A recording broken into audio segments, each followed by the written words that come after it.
Welcome to NICU Stories.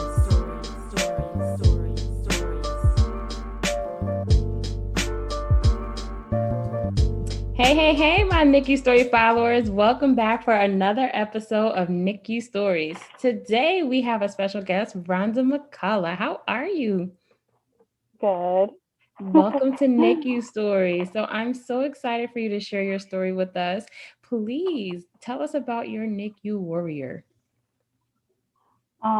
So our story began when I started to have a lot of pains in my stomach that I wasn't really sure what was wrong. And I experienced the pain for 3 days. So I finally told my husband that something's not right. I think I need to go in and be seen. So we went into the emergency department in the maternity area, and I remember them asking me, "Do you have a headache? Do you feel dizzy?" And I thought, wow, why do they keep asking me this question? I'm fine. I don't have a headache. But so I finally asked, well, why are you asking me that? And they said it's because my blood pressure was so high. So I guess they thought originally when I first went in that I was just having gallbladder problems and that I might need to have that taken care of eventually. So they got me in. They wanted to monitor me because they were afraid that I could have the preeclampsia. So they did the steroid treatment and the magnesium drip and got me kind of stable, I suppose. I was there for 3 days, and the high risk doctor came and talked to me and said that they were worried that right now I was stable, but he told me that he wouldn't be surprised if I came back in a few days. I got home. I was home for like three days, and sure enough, I was having these pains all over again, not feeling well. I had to start monitoring my blood pressure, and so I noticed that it was going up again. And so that's when we went back to the hospital. And that time they said where they're going to admit me and keep me. And I think I was there, same treatment. They did the magnesium again. And I think on the third day, that's when they said that my baby was starting to show signs of being stressed, and that they were going to make the decision to do a C-section at that time. That way it was ahead of it being an emergency. So I got 1 hour up to prepare, and I told them, the first thing I told them is I just need time to kind of get with my little prayer warriors and, my prayer team. I have my circle, and so we did, and we went right in, and I don't think that we really even grasped what was going on, So she was born 13 ounces and 10 and a half inches. My husband says that he asked them, what are her chances of survival? And he said that they wouldn't even tell him what those chances were. So I found that kind of interesting after later hearing other people give their percentages. And so here she was born. I think it was all new then. So we had some struggles in the NICU. I think it was we found out that she had the PDA. I think she was less than a month, when actually I think a weekend is when we found out that she had that, and that they were going to start the ibuprofen treatment to see if that would help her. Do you want to explain what PDA is?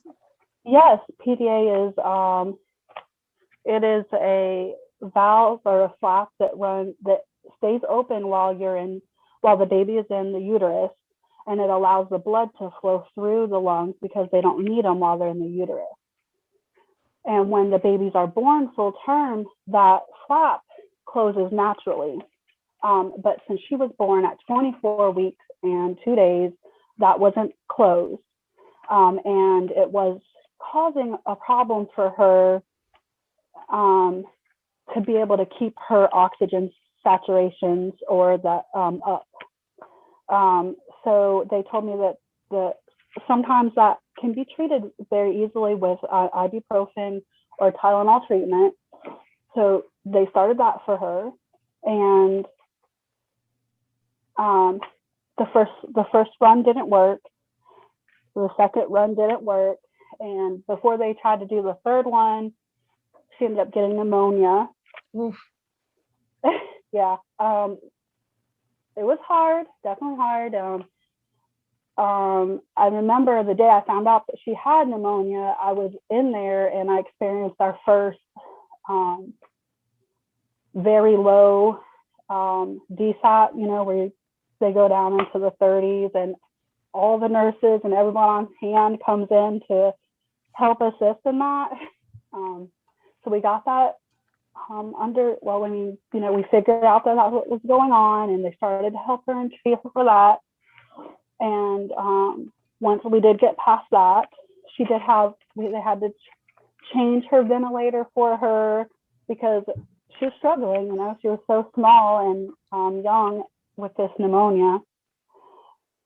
We got that under control, and then that's when I learned that the ibuprofen and the Tylenol were not going to work for her. They tried at that point 3 different times to see if it would help close the flap naturally, and it didn't. So that's when I learned that we were going to have to transfer out to a hospital that is an hour away. Wow. So that was hard for me. At that point, we'd been there for a month. I was connected to nurses. Because of the way our NICU there worked, we had some ladies who only worked on the weekend. So she had the same nurses on the weekend, the same lady in the morning, the same lady at night. I was very connected to them. And so I asked when we're done with the surgery, could we come back? And they said, yes, when she is done with the surgery and she's stable, she can come back to this NICU. So we went over to, and by we, I mean just me. We do have 3 other girls at home.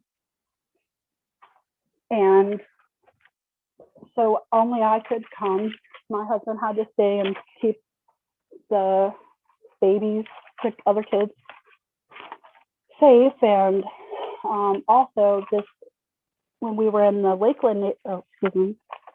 when we were in the NICU at home, me and my husband were both allowed to be in the NICU all the time, which is really nice because Deanna was born in the COVID. So there was a lot of things that stopped people from being able to be in the hospital. So when I went to Nemours, it was only me allowed there.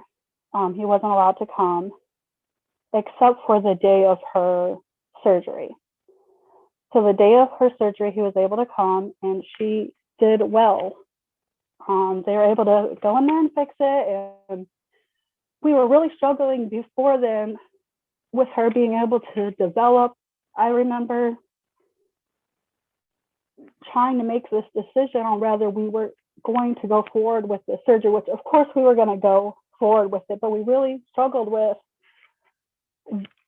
is that the right choice? And we prayed all the time that the Lord would fix her PDA. And I came to the conclusion that we asked for it to get fixed, and the way that it was going to get fixed is the surgery, and that's the way it had to be. It's so funny that you said that, because a lot of times we ask God to do stuff, but it's like we can't control how God does it, right? So God made hospitals. He made these positions. He made medicine for a reason. So I told my husband, I said, listen, we prayed for this to get fixed, and this is the answer. So And I knew that she needed it. She was struggling to make that next step, And so she had that Oh, Mama, that are you surgery. okay? Yes, I am. I'm sorry. I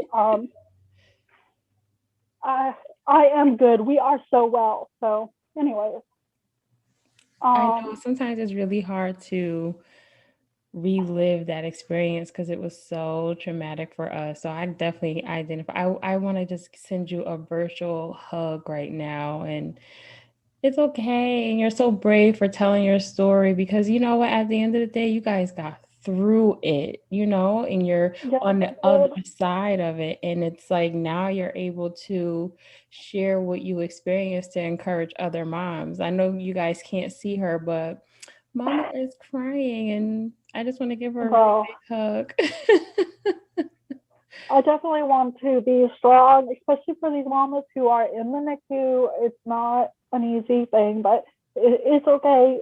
Right. It's okay to be sad, especially when you're going through it. But like I've always had to do is, you have your days, you have your moments where you have those meltdowns, but you keep going. Like you Right. might only be able to be a couple hours, but then you keep going because it's the only choice, really. Right, right. And what brings you to Keep tears going. right now thinking about this? I think all of it. I maybe it's still fresh. I feel like I keep wondering, like, when will I not have these emotions attached to seeing these pictures that you remember the emotion to that day, or you remember like this happened on that day. So it's okay. Sorry. No, it's okay because it's normal and it's natural.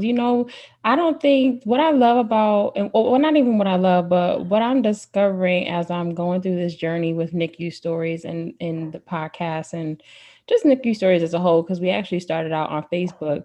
But, this was a very hard process. I'm granted, I'm, 6 years removed, 7 years removed from the NICU. It's still, when you look back on it, like I wouldn't wish this on anybody. And then I experienced the No. NICU twice. Both my children were in the NICU. And when you're hearing these stories about what other moms have gone through as far as surgery and stuff like that, and the extent of the life after the NICU, it's like we need to raise awareness and talk about the NICU experience because it's not an easy one. A lot of people get to bring their babies home, and you said you have other children, so you know that Yeah. experience of just I gave birth and I get to go home with my baby. But when you have a NICU child, it's not that easy. You don't get to go home with your child, and it's very traumatic on parents emotionally. It's traumatic on your marriage. It's traumatic on your home life. It's traumatic on your finances. So, what you're feeling is natural. It's okay to feel the way that you're feeling talking about this story because it's still fresh. You just had her, you said in the pandemic, right?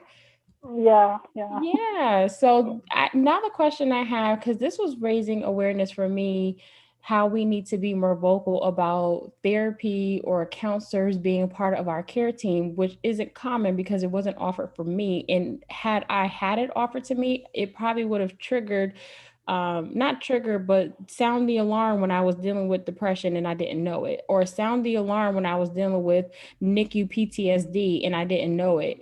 So, was that offered to you, a therapist? No. No. No therapist and no support groups because of COVID. I'm like, Right. COVID. It's funny because COVID has been, and we can definitely we'll hear about it later, but COVID has been a blessing and a curse all in one for Right. us, our experience. Yeah. All right. So continue your story. I don't want to take you off track. You just like Oh, no, no, jot yeah. some thoughts for me. I'm like, yeah, go ahead and be natural in your emotion. It's your story. I'm gonna try to control it though. No, go ahead. It's Okay. normal. Up until then, we got to Lena Moore's. I had never been able to hold her. Because when these preemies are born, um, even being delivered cesarean, their heads are very susceptible to things. So couldn't when you go to like change her diaper, you couldn't even pick her up. You had to try to change her diaper without picking her up, like her Yeah. bottom up, you know. And so I hadn't held her, and the NICU that we were in was, while it was a level 3, it was very new, level 3. So I kind of explained my nurses at our home NICU as the new mothers. They hovered over us, you know, which I loved as a, you know. Right, right. So they did not. They were very careful, you know, which is absolutely fine. I don't complain about it at all. So I never got to hold her. So when we got over to the hospital that was an hour away, I remember it was the day before her surgery, and I had one of, she'll probably never know it, but she was one of the best nurses ever. And we were just talking, and she said, "You haven't held your baby? How did I not know this?"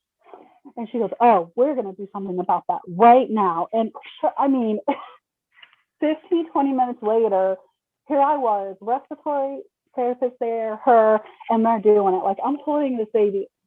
She wasn't even a pound yet. And I was holding her, scared out of my mind, intubated, you know, but I was holding her. It was the best ever. That day was the best. And then she had her surgery.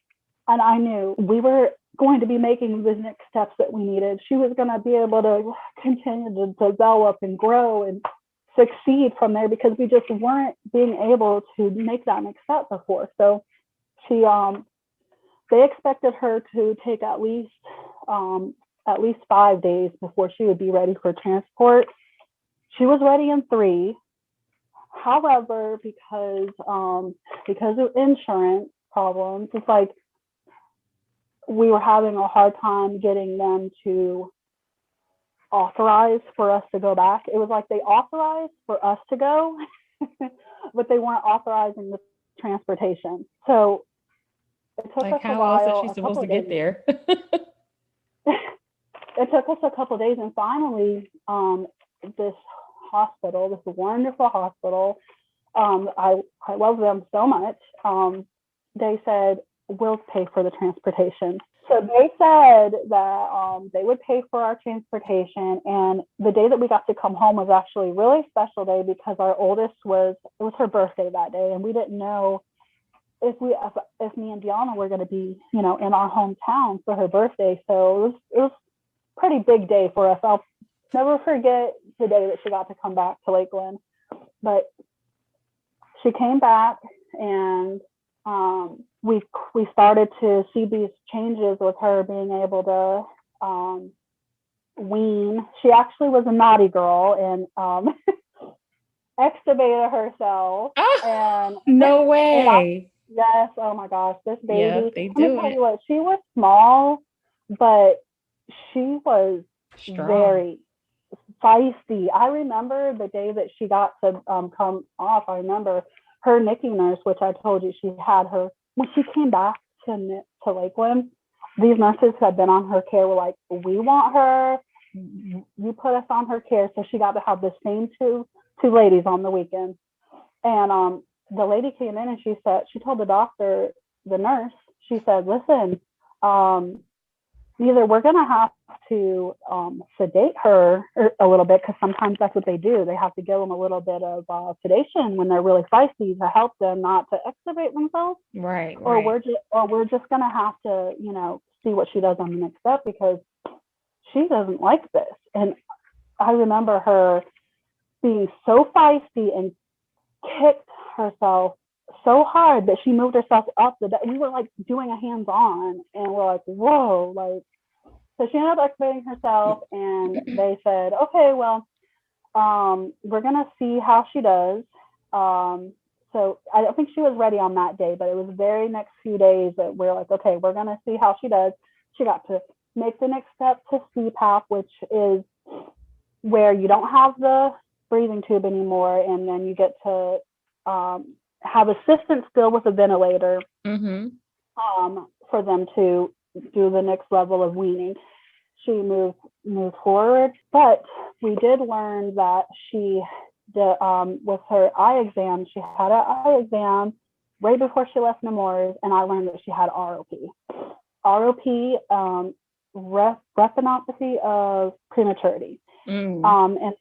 And that's where this one's a little tricky, but there's veins that go around your baby's eye, and Mm-hmm. they're stages zone 1, 2, and 3. You want your eyes to grow, those veins to grow all the way out to zone 3. Well, she was stuck in zone 1 because she had developed ROP, which is where these veins get aggravated and swollen, and it stops the growth from going forward. Oh, okay. Um, and so I'm learning that it's because these premature babies, um, when they're born, they develop this hormone. It's like a growth hormone, Mm-hmm. and what happens in the eyes is it's too much of that growth hormone, and that's what causes the ROP. I mean, I'm not a doctor, and it is my best explanation of being taught this. I asked a lot of questions when I was in there, so it's my best. So don't quote me on anything. But so we were there 3 weeks at Lakeland, and then we learned um, that she was going to have to transfer back over to Nemours, and that we wouldn't be going back. That was very hard. Oh. It was very, very, very hard because, as I had explained, what brought me to the hospital originally was us thinking that I had the gallbladder stones. Mm-hmm. So by this point, I had reached, postpartum, 6 weeks. I was out past that. I had visited a doctor for my gallbladder. So we had a surgery on the books, and we decided to make the surgery on the books then. That way I can heal from it before Deanna comes home. Well, I found out that she was going to have to be transferred like on the 3rd of July. And my surgery was on the books for the 9th of July. So I had a lot to consider. And of course, I did want to say, I'm not doing that surgery. Are you kidding me? My baby's going to be away. But we decided that it would be the smartest thing to do it then, while she has these amazing nurses and doctors watching her. Right. And I don't have to worry about, well, where is Deanna? Who's going to take care of her? What's going on? So that was very hard, very, very hard, because I couldn't go to her for a couple of days. And I went to see her every single day when we were in our hometown, sometimes Mm-hmm. 2 times a day. I would go for 3-4 hours in the morning, and then 2 or 3 hours in the evening. And when I went to Nemours, I stayed there with her until like the day before my surgery. I had to come home so I could get ready for it, and they knew it too. So one of the nurse practitioners, she did a FaceTime for me to see her. Oh. Yeah, I needed that, and then so I think I had to take 3 or 4 days to recover. And once I did, I was right back there. And so the way that we would do this is, because of COVID, I have 2 older girls, teenagers, and they did, and a 3-year-old. She was 2 at the time. Because of COVID, they were doing school online. Mm-hmm. So they could keep an eye on her, because at that time they were able to do work as they wanted. They would get an assignment. They could do it anytime they wanted, because it Mm-hmm. just wasn't regulated at the beginning. My husband worked right down the road. So the kids were good. They were looked after. So I could go and be with Deanna. So I would go there about 3 or 4 days at a time. Because of it being an hour away, my husband did not want me coming back and forth every day. He just didn't like, that's like too much. Yeah. Yeah. So depending on how Deanna was doing, I stayed there with her. If I felt like, you know what, we're not in a good spot, I need to stay longer, I did. And then I would come home and I would stay with her for 2 or 3 days. So that's where COVID kind of a blessing, because if my kids were in school, I wouldn't be able to be with her like that. And I was there with her. I loved that with Nemours, they would come into my room, all these doctors. You felt like you had a team of superheroes coming to your room to talk about your baby and what are we going to do for her. And so I listened to everything they said. I wrote down everything they said. I asked questions all the time. So that was amazing. When Deanna was able to finally get down to high flow cannula, she got to get off of the CPAP. She her high flow cannula on. I could hold her like a baby, hold like cradle her and look at her.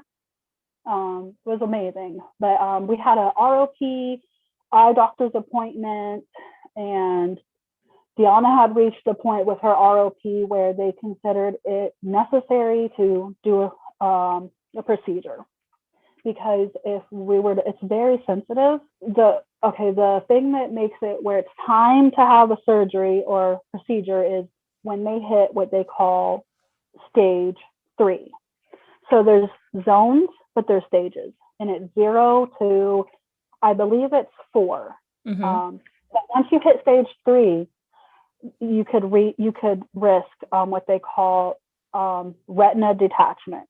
Oh yeah. So, or maybe it's like stage 4. But once they get to stage 3, they're not playing around. They're gonna take action. So I remember she came in and she said, "I'm not comfortable with where she is, and we're gonna do this." I'm like, "Okay, all right, this is what it has to be." Like, I've known this for months now. I've been following the ROP with her. I know. They said, we're going to let you stay in here because we know that you conduct yourself well. You handle stuff well. Normally, we don't let people stay in here for this, but I feel like you can handle it, which I did. Her eye doctor, it is amazing. Absolutely amazing. Very gentle lady. Just, so Deanna did well with the Avastin injections, which is what they do to help this ROP. The only problem is Deanna didn't handle sedation well. And so immediately after her eye procedure was done, she began to desat, very low. It was very traumatic. Yes, this right here, when you talk about post-traumatic stress syndrome, is something I recognize that this has to be the point where I struggle so much going forward with her care. They had to come in and, reintubate her, and I was there for it, and it was hard. It's okay. The next couple of days were difficult for her. She didn't wake up until the next morning, and I remember she woke up, and I felt good. I was like so happy. And we were going to start weaning her back down, because that's what you naturally do. She was not intubated before, so they want to get her off the intubation. Right. But she I think that what happened is, you never know. Here's the thing. You never know what these babies can do. And something that the NICU always tells you is, the babies are the boss. They're going to tell us, we're going to do what we're going to do to them, but they're going to let us know if they can handle it. Well, they went to wean her, and she couldn't handle that. So her right lung collapsed. Oh, wow. And so I remember that night, she had to have a blood transfusion, which we haven't had to have a blood transfusion for quite a while. In the beginning, when you're 24 weeks and 13 ounces, you kind of go through a lot.